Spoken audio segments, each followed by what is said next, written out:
University of Central Arkansas student jailed for Trans Lives Matter protest. A University of Central Arkansas student was sentenced to 10 days in jail for peacefully protesting a local school board's anti-trans policies. Alex Barnett, 20, was tried in Faulkner County District Court in December 2022 and convicted of criminal trespass and failure to disperse after pleading guilty to the charges. In addition to the 10-day sentence, which he has since served, Barnett was ordered to pay a $650 fine. Barnett's protest was in reaction to the Conway School Board introducing anti-trans policies. Barnett's story has recently received widespread attention after his case was reported on by Judd Legum for his Substack, Popular Information. In October 2022, the Conway School Board voted to implement new regulations that force students to use bathrooms that align with their sex assigned at birth. In November 2022, Barnett organized a group of 20 University of Central Arkansas students to attend a Conway School Board meeting and speak out against the new policies. The group began chanting, "Trans Lives Matter." The police told them to leave, and all but Barnett, Kaylin Botley, and Colburn Clark dispersed. They were arrested shortly after. Botley took a plea deal and paid a fine of $450 with no jail time, while Barnett chose not to take a plea deal, as he felt he hadn't done anything wrong. And no, he did not. No, well said.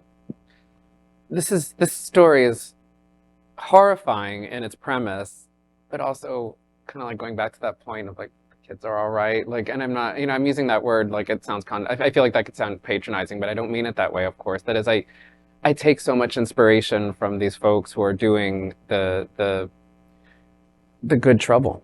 Right. Good trouble. That's a nice. Yeah, but I think what we need to start recognizing when we talk about the power of young people is that young people will show up for you if you show up for them. Yeah. Right. And that's the caveat that we have to place here, right? Is that we oftentimes see like young people are the future and young people are amazing. Young people are showing up and showing out because they need to. Yeah. And the fact of the matter is that like the kids should not need to. Right. Right.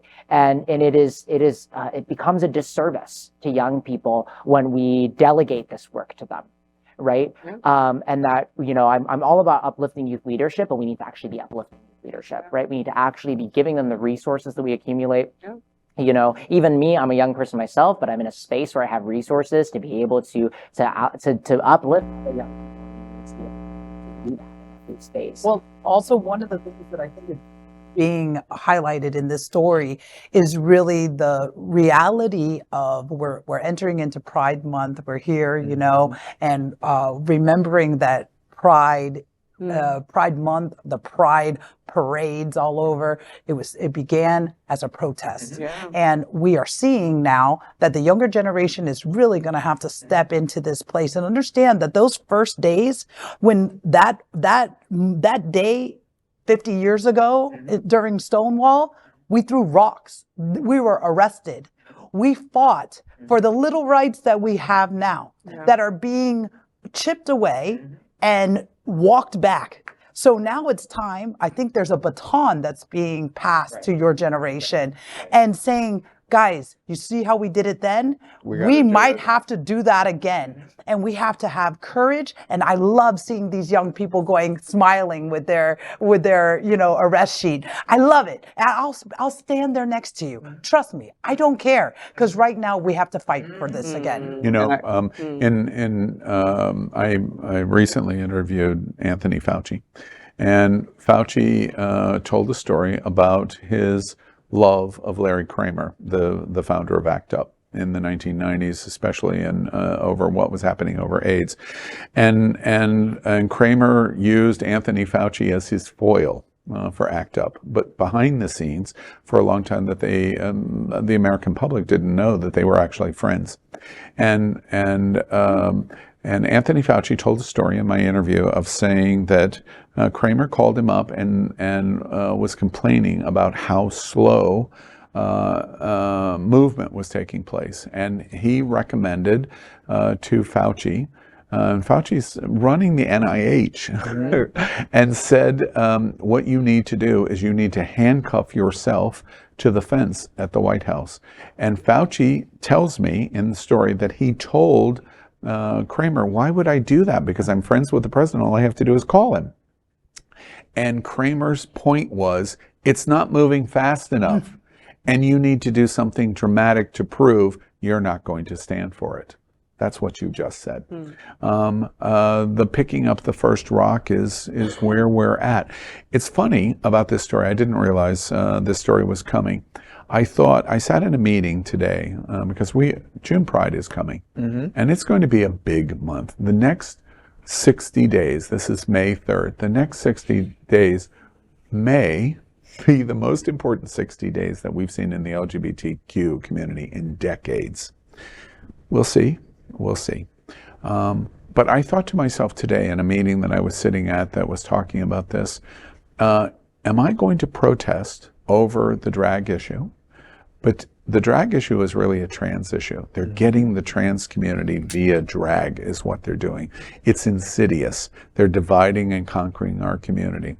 If it comes to that point where the protest brings arrest, Al, are you going to protest? And I thought about that today. I haven't come to the conclusion of that question, but I'm really siding very heavily that I'm going to be arrested, and that's coming.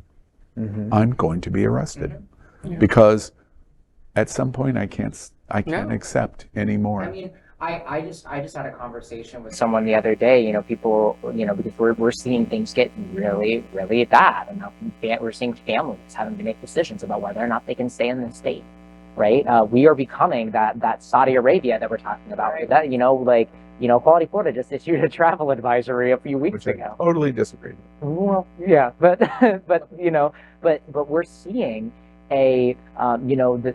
our rights being stripped away. It's getting really, really strenuous. We are, in no uncertain terms, we are approaching a French genocide, and that is something that we have to grapple with. That is the direction that we're headed in. And so I had a conversation recently with someone. They said, what is the point at which you say you can't take it anymore, and you need to leave? And I looked them dead in the eyes and I said, there's no point.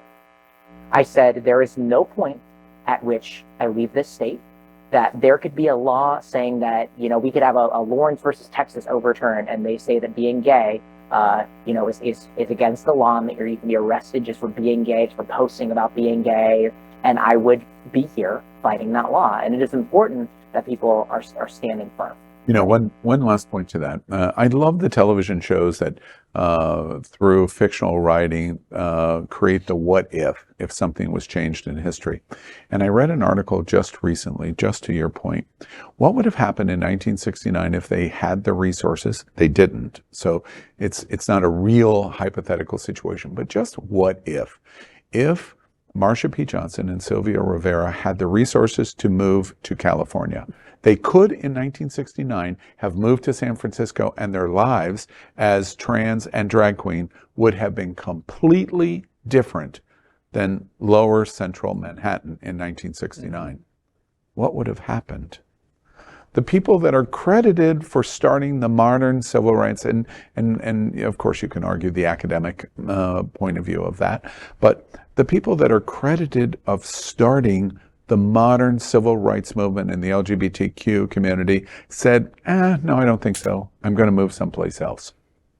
That what if is pretty stark in the point that you just made. Are we going to fight, or are we going to surrender? That's really what the question comes down to. LGBTQ plus news is vital for our community and for the broader world as a whole. We have enough enemies at Fox News. Tucker, Sean, and Laura are loud. We need passionate allies. Happening Out Television Network, Queer News Tonight, and It's Happening Out are literally out of the closet and into the headlines. Our community needs your support. Like this broadcast and subscribe now to ensure the growth of the entire LGBTQ plus community.